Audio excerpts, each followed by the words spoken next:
আসসালামু আলাইকুম চাচা। ওয়ালাইকুম আসসালাম বাজান। সরিষা কি চাচা আপনি বুনছেন? জি বাজান, আমি বলছি আল্লাহ বাসায় রাখে। তো সরিষা তো বালাই দেওয়া যায় এবার। ইনশাল্লাহ বাজান ভালো আইছি, ইনশাল্লাহ দোয়া করো তোমরা, আল্লাহ বাসায় রাখে। একটু ক্ষেত করছি, গরিব মানুষ, দোয়া করো। এটা কি আগায় বুনছিলেন? এই যে আগে না মনে করো, হ্যাঁ কিছু আর 10 দিন আগে না বললে মনে করো, কার্তিক মাসে 10 দিন আগে না বললে 10 দিন থাকলে বললে মনে করো বুড়োটা লাগাইতে আমার সুবিধা হবে বেশি। তাহলে আগায় বড়টা লাগান জানা। আগে বুড়োটা লাগান যায়, বুড়োটা তোমার ক্ষতি হয় না। তাহলে এটা কিরকম সময় লইব আরো? এটা বড় জোরটাই নেমাই না, হাই হইলে মনে করো আমার সামনে মাসে ইনশাল্লাহ। এবারই প্রথম বুনছেন? না, আজ 4 বছর ধরে বুনতেছি। গতবার তো মনে হয় আরো ভালো হয়েছে না? না না, গতবার ইনশাল্লাহ এরকম হয়েছে, ভালো হয়েছে না ইনশাল্লাহ। গতবার তো এইবারে পুরো খাদ ভালো দেওয়া যায় ও না, আল্লাহ তৌফিকে। তাহলে গতবার এবার আর ভালো হয়েছে? হ্যাঁ ইনশাল্লাহ গতবার ইনশাল্লাহ ভালো হয়েছে, এবারে দেখা যা করিও। এই তো দেখা যায় সাইরে দিছে। হ্যাঁ 6-7টা আছে, এই যে ঠেমে ঠেমে 6-7টা আছে। গতবার কত মন পাইছিলেন? গেছে বার আল্লাহ বছর 4 মন পাইছিলাম। 4 মন। জি 4 মন হয়েছি। এবার কত মনে আশা করতেছ? আল্লাহ বাসালে গেছে বার আসছে তো হরু, এবারে ভালো দেখতেছি। হন বাগান কুতুর দেখবে নহন আল্লাহ জানে, মাবুদ জানে। এটা কি আবার ধান করবেন না? জি বুড়ো লাগাবো ইনশাল্লাহ। বুড়ো লাগাবেন পানি কইতে? পানি আমার নিজেরই মোটর আছে।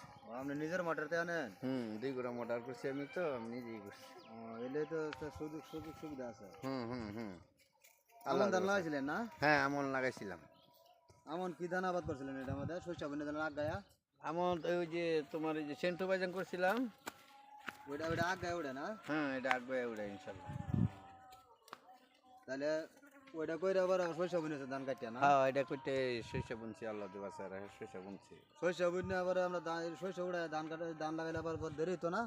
না এটা এই বুড়ো হেরা যাবার লাগাইবো, আমবলা এই সময় করবো, এক রাত্রি করবো। এক লগে আয় না? এক লগে লাগাইম। ওই যে আগে বুনছি যে কিছু।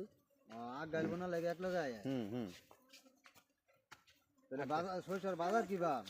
বাজার গেছে বছর তো বেছিলাম 3300 টাকা, পরে আবার একটু বাড়তি গেছে 3500 বেশি, 3600 বেশি। এটা তো দেশি ধান না? না এটা 14 না? হাইব্রিড 14। হ্যাঁ হাইব্রিড 14। এটাই হাইব্রিড 14 করেছে। শস্য তো আমরা সুন্দর দেওয়া যায়, যা আল্লাহ যদি ভালো মতো তুলবা দিলেন।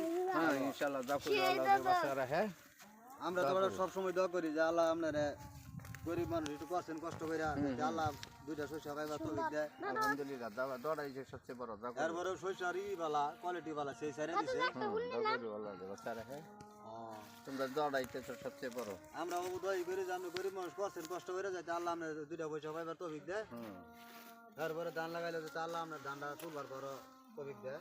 এবার বাড়ি ফসল যদি সবাই করে 300 ফসল ওই তো নাকি সবাই করলে ওইব, কিন্তু কষ্ট করুন লাগবে। মাটি তো বেটা বান জানা, মাটি তো বেটা লাগে কি আবাদ করে তো বেরিয়ে। হ্যাঁ কষ্ট করুন লাগে। এই যে বন্ধ বদিত করেছে কেউ তো আর করলো না, মানে শস্য করলে তো আবাদও হয়। এটাই আমি 4 বছর ধরে কথা আছি, ইনশাল্লাহ আল্লাহ বাসা রাখে। আপনি 4 বছর ধরে আল্লাহ করেন না? ওই যে আমি 4 বছর ধরে আমাদের ইনশাল্লাহ ওই যে তারা কিছু করতেছে, তখন আল্লাহ বাসায় যে আমি এই যে তাহলে এই সাইডে আর শস্য মস্য কেউ বুনে না? না এই সাইডে বুনছে না বাজান কি হয়ে যায়, মানে আল্লাহ তো সামনে। কিবা শস্য তাহলে ভালো হয়েছে। হ্যাঁ শস্য দেখতে ভালো দেওয়া গেছে, অসুবিধা নাই। আল্লাহ যাতে আপনারা ভালো রাখে, সামনে বছর আবাদ করে তৌফিক দেয়। হ্যাঁ দোয়া করো আল্লাহ আপনার হাতে বাঁচায় হোক, আরো বেশি বেশি করে আবাদ করবেন। হ্যাঁ দোয়াটাই সবচেয়ে বড়। সরিষা আবাদ ভালো। হ্যাঁ দোয়া করি ইনশাল্লাহ, দোয়াটাই সবচেয়ে বড়। আমি ইনশাল্লাহ দোয়া করি যে আপনার সামনে বছর আল্লাহ আপনাদের বাঁচায় হোক, যে আপনারা শস্য আবাদ করতে পারেন। আলহামদুলিল্লাহ দোয়া করি ইনশাল্লাহ আল্লাহ বাসায় রাখে। দোয়াটাই তোমরা সবচেয়ে বড়। আমি দোয়া করি যে আল্লাহ আপনার বাঁচায় হোক, সামনে বছর আবাদ করে ভালো করে চলতে পারেন, যে আল্লাহ দিলে ভালো হোক, শস্য দুইটা পয়সা যেটা কামাই হোক। হ্যাঁ দোয়া করি ইনশাল্লাহ।